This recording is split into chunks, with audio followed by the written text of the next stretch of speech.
Hello, I'm Peter Macqueen. I'm a tree protector of the area. Trees are precious. If we don't have trees, we all die. And this tree here is typical of so much of what we need to protect. Big, mature, old tree.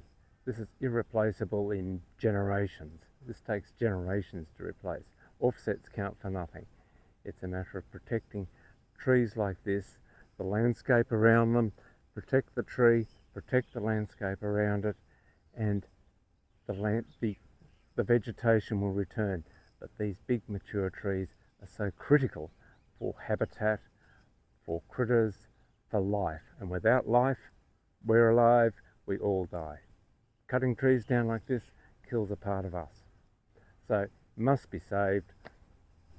Love it. Look at it, beautiful. It's got stories about animals, it's got stories about people. We're all connected to this tree. These trees are Eucalyptus tereticornis, and they are commonly known as forest red gums or forest blue gums. Common names will vary. These two trees in the corner here beside the road, the two largest specimens that remain from what would have been a very open forest over vine scrub over this area originally. And the two trees together just multiply the value of this little area. In Steinberg Road in Highfields, it's a beautiful big old tree. It's hundreds of years old, more than 300 or 400 years old. It has been here forever. It and the tree behind it are the last two surviving trees in the landscape, and it's under threat from future development. These trees would have been all over this area and progressively over the last 200 years have been removed. They would have been cleared for farmland. Fortunately, this one was spared. Very significant tree also, with the scar on it. Adds an element of cultural heritage to it, along with the natural magnificence of it. It's an enormous tree. It's 20-25 meters high, very ancient and full of holes. It's just like a high-rise habitat for everything.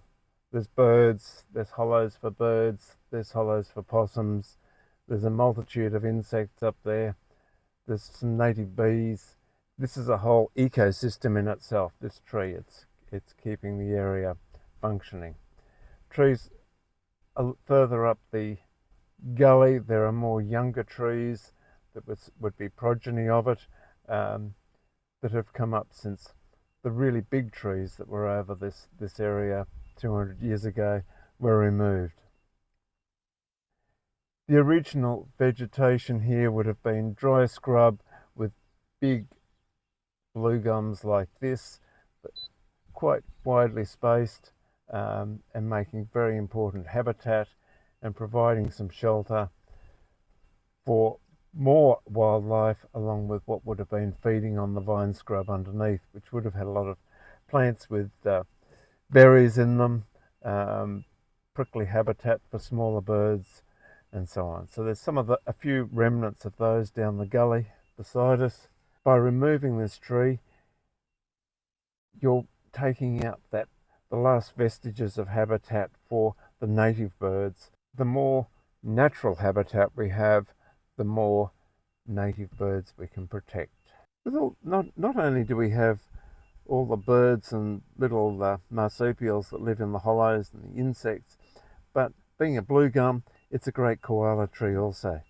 And so in having these trees, it's a big tree, it's going to provide good shelter for koalas, be able to get up into that canopy and be well protected from predators, and certainly with a good plenty of feed in there for one to survive in.